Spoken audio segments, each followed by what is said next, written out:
오늘 2차 100일 명상 61일차 아침 명상과 독송 함께 마쳤습니다. 이제 경전 산책, 경전 하나를 보면서 같이 또 내용을 공부해 보겠습니다. 자, 오늘은 6가지 기억해야 할 법이라고, 육화법이라고 하는 그런 가르침입니다. 여러 번 또 말씀드린 적도 있지만은 초기불교 산책, 초기불교 공부에서 또 다룬 적도 있지만 한번 경전 내용을 한번 쭉 읽으면서 한번 보겠습니다. 이 경은 사마가마경이라고 마츠마니카야 104번째 경에 나오는 구절인데,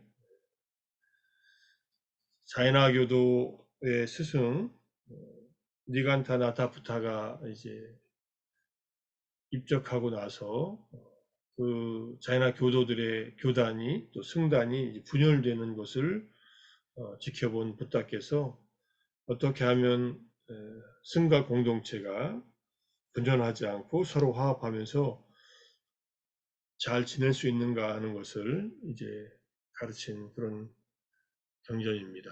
그래서 앞에는 이제 분열하는 원인에 대한 것을 밝히고, 어떤 공동체가 분열할 때는 왜 분열하는가를 밝히고, 어떻게 하면은 그 공동체가 서로에게 오랜 세월 동안 이익을 주고 행복을 가져다 줄 것인가, 그것에 대해서 말씀하신 내용이니까 한번 보겠습니다. 안한다여 이들, 이제 다음에 나올 6가지 기억해야 할 법이 있으니 그것은 동료 수행자들에게 호감을 주고 공경을 불러오고 도움을 주고 분쟁을 없애고 화합하고 단결하게 한다. 무엇이 6가지인가? 안한다여 여기 비구는 동료 수행자들이 면전에 있건 없건 그들에 대해 몸의업으로 자애를 유지한다. 중략, 다시 안한다여 여기 비구는 동료 수행자들이 면전에 있건 없건 그들에 대해 말의 여부로 자애를 유지한다. 중략하고, 다시 안한다여 여기 비구는 동료 수행자들이 면전에 있건 없건 그들에 대해 마음의 여부로 자애를 유지한다. 다시 안한다여 여기 비구는 법답게 얻은 법다운 것들이 있을 때 그것이 비록 바로 안에 담긴 것일지라도 그렇게 얻은 것들을 공평하게 나누어서 수용하고 계를 잘 지키는 동료 수행자들과 함께 나누어서 사용한다. 다시 안한다여 여기 비구는 동료 수행자들이 면전에 있건 없건 훼손되지 않았고 뚫어지지 않았고 오점이 없고 얼룩이 없고 벗어나게 하고 지자들이 찬탄하고 들러붙지 않고 삼매에 도움이 되는 그런 계들을 그 동료 수행자들과 함께 동등하게 부족하여 머문다. 다시 안한다여 성스럽고 출지로 인도하고 그것을 실천하는 자에게 괴로움의 소멸로 인도하는 바른 견해가 있으니 여기 비구는 동료 수행자들이 면전에 있건 없건 그 바른 견해를 그들과 함께 동등하게 부족하여 머문다. 이것도 기억해야 할 법이니 동료 수행자들에게 호감을 주고 공경을 불러오고 도움을 주고 분쟁을 없애고 화합하고 단결하게 한다. 안한다여 이 6가지 기억해야 할 법을 받아 지녀 실천한다면 사소하건 중대하건 그대들이 감내하지 못할 말이 있겠는가? 그렇지 않습니다. 세존이시여. 안한다여 그러므로 이들 6가지 기억해야 할 법을 받아 지녀 실천하라. 그대들에게 이것은 오랜 세월 이익과 행복을 가져올 것이다. 이렇게 말씀하셨습니다. 출가한 스님들의 경우는 공동체에 속해 있고 그것이 이제 출가한 상가 공동체입니다. 이 공동체 생활 속에서 어떻게 함께 서로 화합하고 서로에게 공경을 주고 분쟁을 없애고 단결하게 하고 그 공동체 생활이 오랜 세월 이익과 행복을 가져다 줄 것인가에 대한 그런 가르침입니다. 앞에 세 가지는 몸, 말, 마음, 신구이의 업으로 자애를 유지한다 했으니까 자기 자신과 공동체의 구성원들을 위해서 그들의 행복을 위해서 몸으로 행동하고 말로 언어 사용을 하고 마음으로 또 자애의 마음을 일으킨다는 뜻입니다. 그럼 뭐 6가지 중에 3가지가 자애니까 사실은 자애를 기반으로 해야 공동체 안에서 서로에게 유익한 그런 삶을 산다 이런 말이 될 것입니다.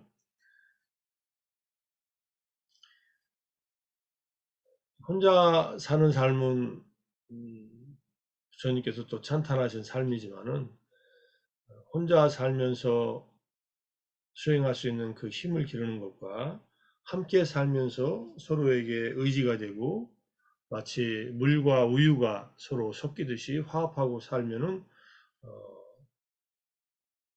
또 그 안에서 얻는 큰 이익이 있다는 것을 말씀하신 겁니다. 인간은 혼자서 산다고 하지만은 몸은 떨어져 있을지라도 여러 가지 측면에서 혼자서 생존할 수는 없습니다. 혼자서 다 해결할 수도 없고 우리가 생필품을 조달하거나 의식주와 약을 쓴다 하더라도 그것들은 전부 다 대부분 타인에 의해서 생산된 것들을 우리가 빌려다 쓰는 겁니다. 또는 구해서 쓰는 거고 혼자서 산다고 하는 것도 사실은 일시적으로 또는 장소만 홀로 있을 뿐이지 누군가와 함께 살 수밖에 없기 때문에 그렇게 나의 삶을 지탱해주고 가능하게 해준 그 사람들이나 생명들에 대한 자애의 마음을 일으키는 것은 그것이 또 나 자신을 위해서 또 그들을 위해서 좋은 일이다라는 것을 알면서 자애를 유지하는 것이 그냥 선택 사항이 아니라 필수적인 어떤 마음의 자세다. 또는 행동과 언행을 할 때 반드시 자애의 근거에서 언행을 해야 된다는 것을 경전에서 확인할 수 있습니다. 네 번째는 법답게 얻은 법다운 것들, 이게 생필품이겠죠. 출가한 스님들은 탁발을 통해서 또는 제가자들이 가져다주는 그러한 의식주와 약품을 쓰면서 사는데 여기 바로 안에 담긴 것일지라도 공평하게 나누라 이런 말은 바로 안에 탁발했을 때 들어오는 음식이나 여러 가지 생필품들이 자기에게 많거나 또는 당장 불필요한 것들은 공유하라는 얘기입니다. 그러니까 고시한 것들을 공유하라는 것은 경제적인 생활을 할 때 사적인 개인적인 그런 어떤 소유물을 많이 갖는 것보다는 일종의 요즘 말하는 공유 경제라고도 할 수 있는데 공유 경제하고는 의미가 조금은 다르지만은 고시 받은 물건들을 함께 공동으로 사용하라 이런 뜻입니다. 이제 상가에 살다 보면은 어떤 분들은 고시물이 많이 들어오고 어떤 분들은 고시물이 적게 들어오고 이럴 수 있습니다.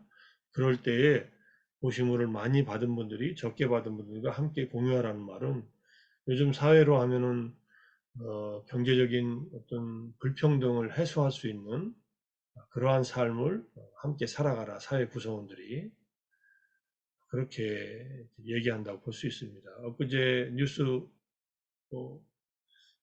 스트레이트인가 어디 MBC에서인가 한 방송이 코로나를 거치면서 훨씬 더 경제적 불평등이 심화됐다고 우리나라에서의 최고급 슈퍼카들의 소비량이 이 3년을 거치면서 몇 배가 더 증가했답니다. 벤틀리는 뭐 4배인가 증가했고 그 외에 이른바 억대가 넘어가는 차들에 대한 수입이 훨씬 더 늘었다. 수입과 소비가 늘었답니다. 그리고 아시다시피 우리의 자영업자들이 빚을 진 게 1,000조 원에 가깝고 그다음에 개인적인 어떤 경제 여건도 훨씬 안 좋아져 있습니다. OECD의 상위층의 국가들이 재정 지출을 15%에서 16%더 늘렸다면은 우리나라에서는 3%밖에 안 늘렸더라고요. 코로나를 위해서 쓴 재정이. 이건 국가가 제대로 다른 나라에 비해서 특히 5분의 1밖에 일을 안 했다는 일이 됩니다.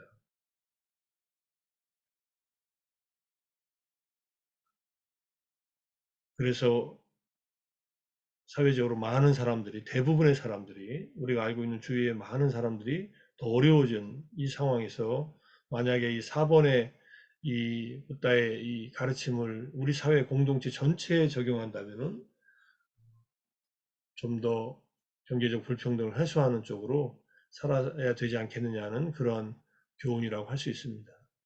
작게는 승가 공동체, 또 더 작게는 뭐 우리들이 살고 있는 어떤 공동체에 속하겠지만은 함께 나누어서 사용한다는 이 가르침은 굉장히 소중한 가르침 중에 하나라고 생각합니다. 그 다음에 다섯 번째는 이제 산매에 도움이 되는 계.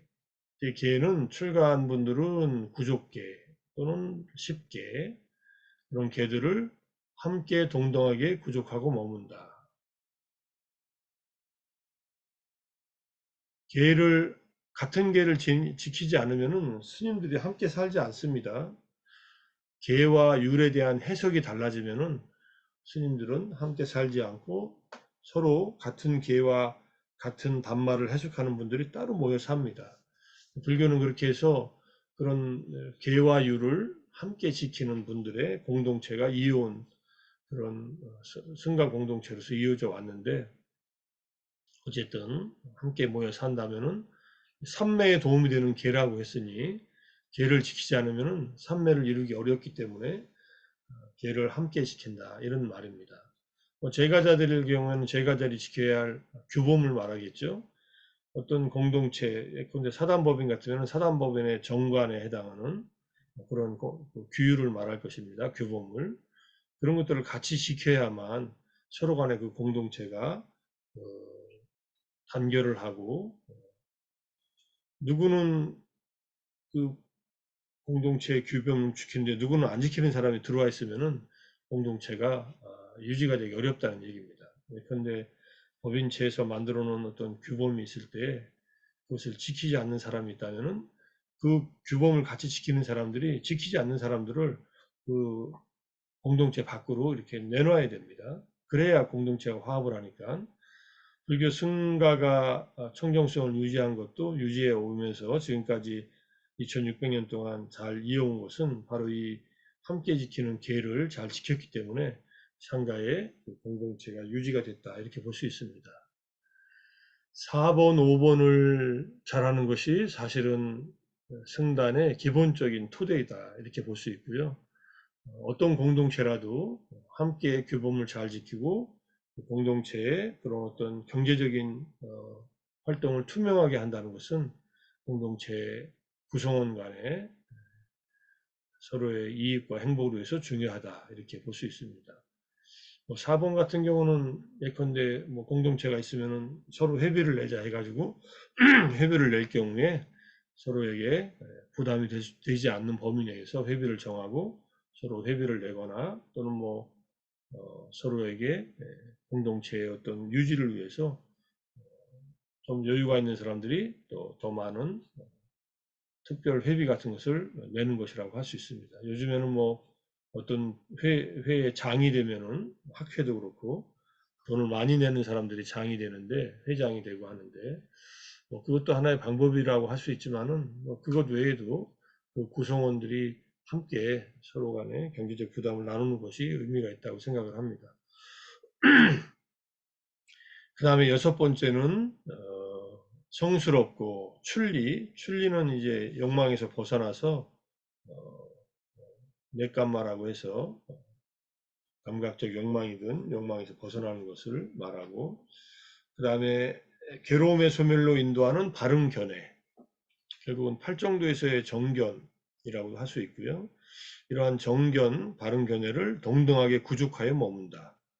사실은 여섯 번째는 지혜를 말합니다. 우리가 함께 모여 사는 사람들이 자애의 마음을 가지고 언행을 하고 그 다음에 보시 받은 어떤 그런 생필품들을 공유하고 함께 계를 지키고 나서 핵심은 그렇게 하고 나서 지혜를 함께 갖출 때, 바른 견해는 기본적으로 업은 중생들의 재산이라고 하는 자산이라고 하는 그러한 바른 견해로부터 시작해서 그리고는 이제 생멸에 대한 바른 견해를 말합니다. 바른 이해. 모든 것은 생겨나고 사라진다는 무상에 대한 바른 견해를 함께 부족하여 머문다면 이건 윗바사나의 지혜가 되겠죠.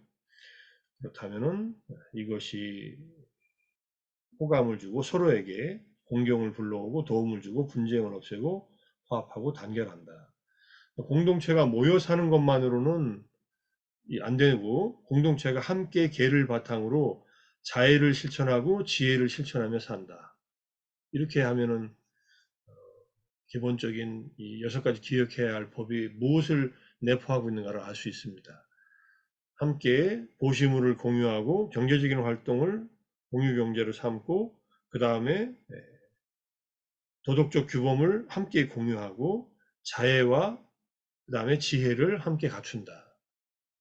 이렇게 하면은 서로 이것을 기억해서 지키고 산다면은 잘 실천하고 산다면은 그 공동체 구성원들은 개인적으로도 공동체가 함께 이익과 행복을 가져다 준다. 저는 초기 불교가 개인의 수행을 강조하고 있지만은 초기 불교의 가르침 안에는 공동체가 함께 잘 사는 그러한 이런 실천적인 가르침들이 많이 있기 때문에 단지 개개인의 어떤 삶만은 번뇌에서 벗어나서 해탈을 추구하는 것만이 아니라 그것을 효과적으로 가기 위해서도 공동체가 함께 모여 있는 그런 경우에는 항상 이게 혼자 있을 때 실천하는 것을 함께 실천하는 방법입니다. 그럼 감내하지 못할 말이라고 하는 것은 이때 감내하지 못할 말의 의미는 누군가가 톱의 비유경에서 말하듯이 거칠게 말하고 거짓말을 하고 또는 뭐 이간질하는 말을 하고 자기에 의지하지 않고 말을 하고 때에 맞지 않는 말을 하고 이런 말을 할 때 감내하지 못할 말이 없이 다 감내하고 소화시켜낼 수 있다. 한 사람이 그런 말을 한다 하더라도 또는 외부 사람이 그런 말을 한다 하더라도 전혀 동요되지 않으면서 함께 잘 지낼 수 있다. 이런 말로서 이해할 수 있을 겁니다. 아마 지금 가족 관계 속에서도 그렇고 우리가 어느 공동체에 속해 있더라도 이 기억해야 할 만한 6가지 법, 육합법을 그 공동체에 맞게끔 잘 지키고 만약 산다면은 충분히 공동체가 서로에게 의지가 되고 좋은 공동체로서 함께 살 수 있을 겁니다. 이걸 만약 사회 전체에 확산시킨다면 어떤 사회 구조가 될까요? 한번 잘 생각해 보시면은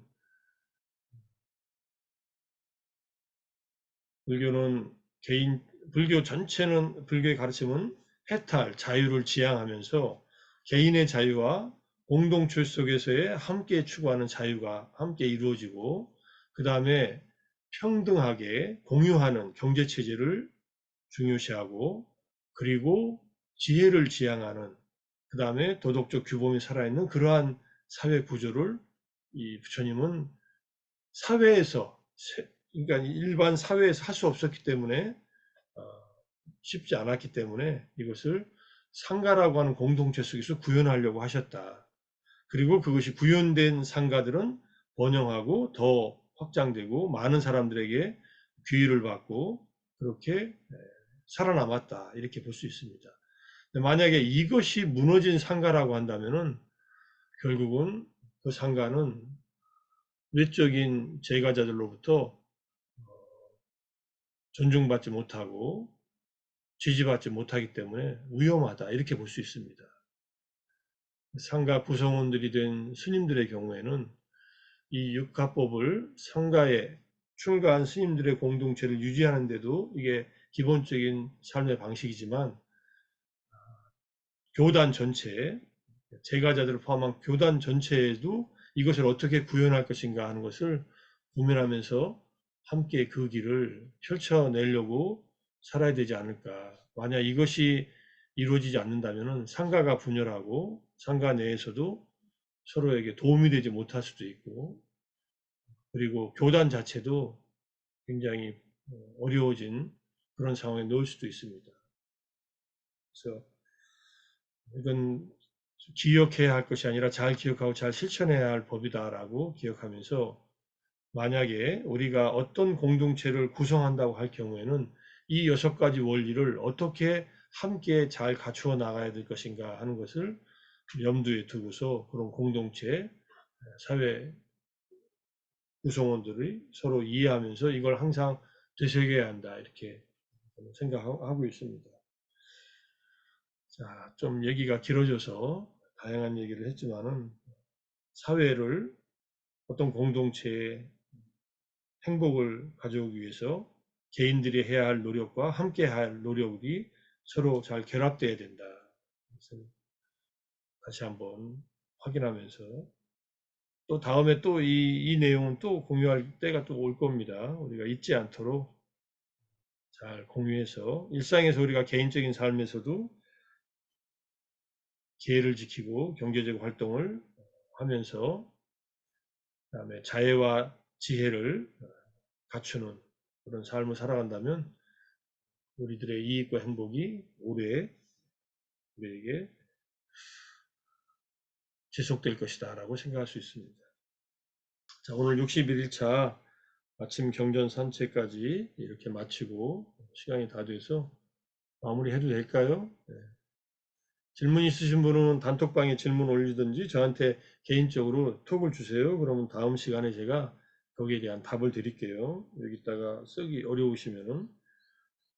그럼 오늘 2차 100일 명상 61일차 이렇게 마지막 경전 산책까지 마무리하겠습니다. 모두 수고하셨습니다. 오늘 하루도 네. 행복하고 감사합니다. 감사합니다. 감사합니다. 감사합니다. 고맙습니다.